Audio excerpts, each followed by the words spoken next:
सभी दिल्ली वासियों को मेरा नमस्कार।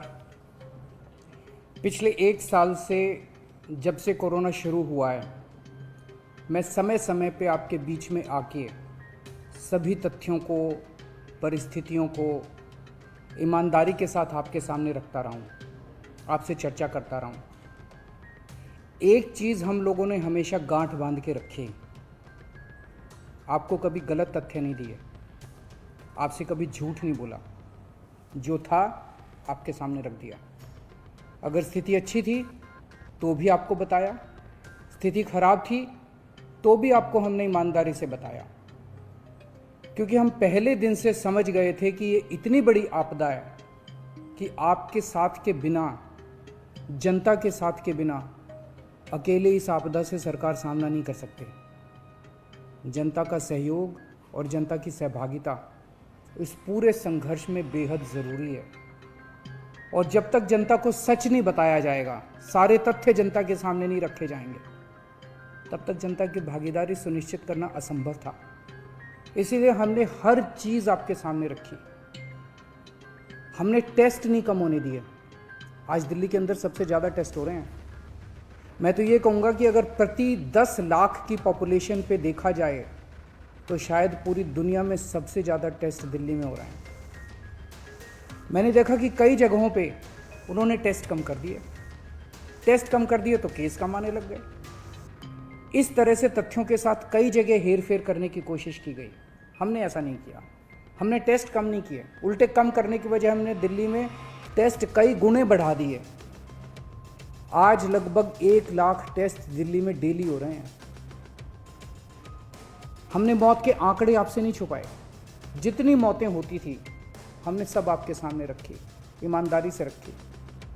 अगर ज़्यादा हो रही थी तो ज़्यादा बताई, कम हो रही थी तो कम बताई।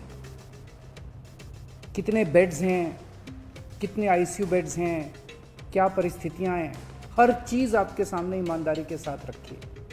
और इसी वजह से जब भी हमने कड़े निर्णय लिए, हमें आपका पूरा सहयोग मिला, दिल्ली की जनता का पूरा सहयोग मिला।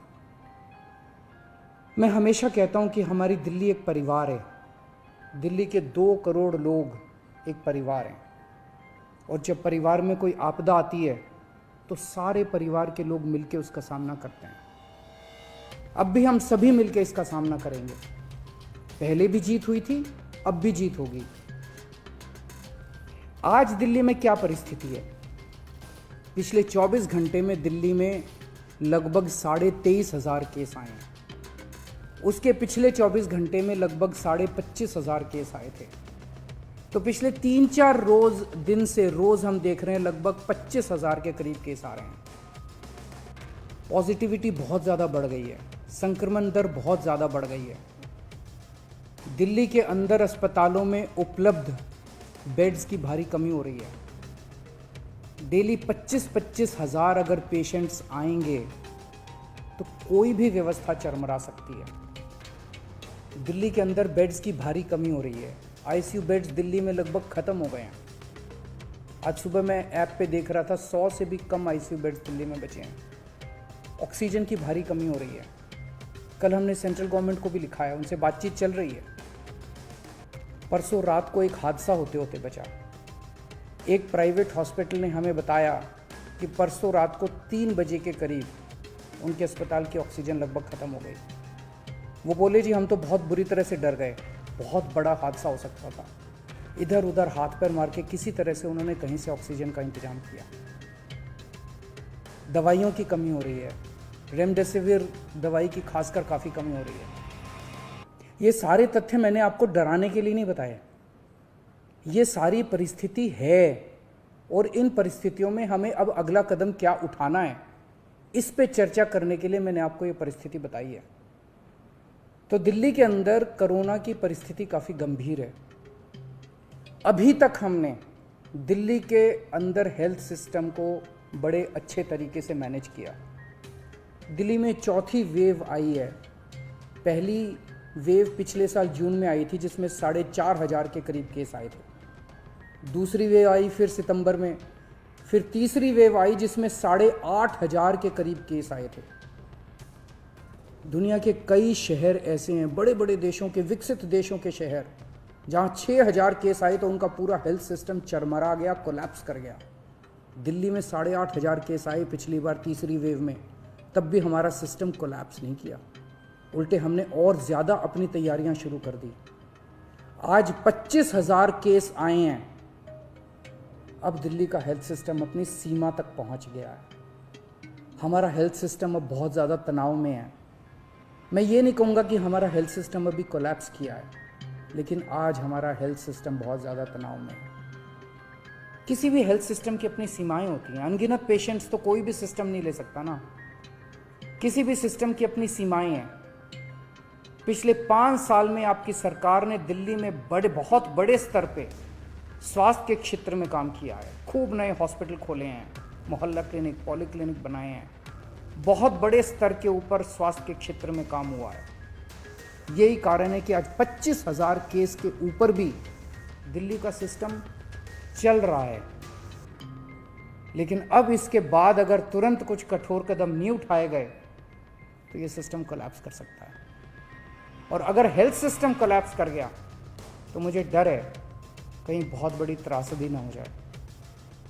जैसे मैंने बताया कि कल एक अस्पताल में ऑक्सीजन बिल्कुल ख़त्म हो गई थी और बहुत बड़ी त्रासदी होते होते बची। मैंने वीडियोस देखे हैं, तस्वीरें देखी हैं, आपने भी देखी होंगी सोशल मीडिया पे। दुनिया के कई शहर ऐसे हैं जहां कॉरिडोर में पेशेंट्स पड़े हुए हैं, सड़कों के ऊपर लोग दम तोड़ रहे हैं। अभी तक हमने दिल्ली को उस किस्म की त्रासदी से बचाया है, वैसा नहीं होने दिया। आज सुबह 11 बजे मेरी और एलजी साहब की मीटिंग हुई और इन सारे पहलुओं के ऊपर, सारी परिस्थिति के ऊपर काफ़ी विस्तार से बातचीत हुई।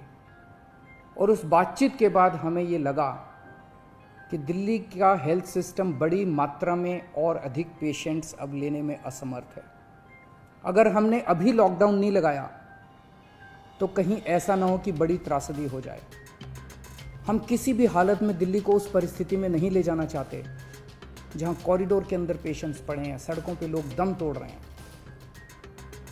आज सभी परिस्थितियों का जायजा लेने के बाद आपकी सरकार को ये लगता है कि दिल्ली में कुछ दिन के लिए लॉकडाउन लगाना ज़रूरी है।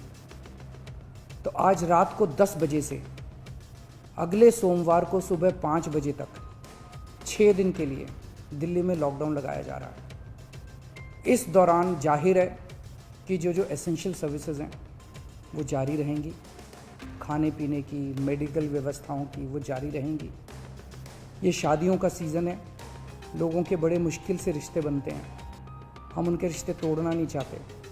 तो लोगों की शादियां संपन्न हों, लेकिन केवल 50 लोगों के गैदरिंग के साथ संपन्न हो। उसके लिए अलग से पास दिए जाएंगे। इसके बारे में अभी थोड़ी देर में डिटेल्ड ऑर्डर जारी हो जाएगा कि कौन कौन सी चीज़ें जारी रहेंगी और कौन सी चीज़ों पर पाबंदी रहेगी। मैंने और एलजी साहब के हम दोनों ने निर्णय तब लिया है जब हमारे पास कोई उपाय नहीं बचा था। हमारे लिए निर्णय लेना आसान नहीं था, क्योंकि मैं समझ सकता हूँ कि लॉकडाउन के दौरान किस तरह से लोगों के रोज़गार ख़त्म हो जाते हैं, लोगों की कमाई ख़त्म हो जाती है, और ख़ासकर सबसे गरीब तबके के लिए तो ये बेहद मुश्किल होता है। जो दिहाड़ी करके रोज़ कमाते हैं उनके लिए तो बेहद मुश्किल हो जाता है। पिछली बार जब देश में लॉकडाउन लगा था, हमने देखा कि किस तरह बड़ी संख्या में प्रवासी मजदूर अपने गांव जाने लगे थे। उनसे मैं ख़ास तौर से हाथ जोड़ के अपील करना चाहता हूँ, ये छोटा सा लॉकडाउन है, 6 दिन का, दिल्ली छोड़ के मत जाइएगा। आपके आने जाने में इतना समय खराब हो जाएगा, इतना पैसा खराब हो जाएगा, इतनी ऊर्जा खराब होती है। दिल्ली में रहिए। मुझे उम्मीद है कि ये छोटा लॉकडाउन है और छोटा ही रहेगा। मुझे पूरी उम्मीद है कि शायद बढ़ाने की ज़रूरत ना पड़े। आप दिल्ली में रहिए। यकीन मानिए, हम पूरी ईमानदारी के साथ सब मिल के लड़ेंगे तो जल्दी इस मुसीबत से छुटकारा पाएंगे। मैं आपको यकीन दिलाता हूँ, सरकार आपका पूरा ख्याल रखेगी। मैं हूँ ना, मुझ पे भरोसा रखिए। मेरी दिल्ली के सभी नागरिकों से अपील है कि ये निर्णय हमने बहुत मुश्किल से लिया है। आप सब लोग जानते हैं कि मैं लॉकडाउन के सख्त खिलाफ रहा हूँ। हमेशा से मैंने लॉकडाउन का विरोध किया है।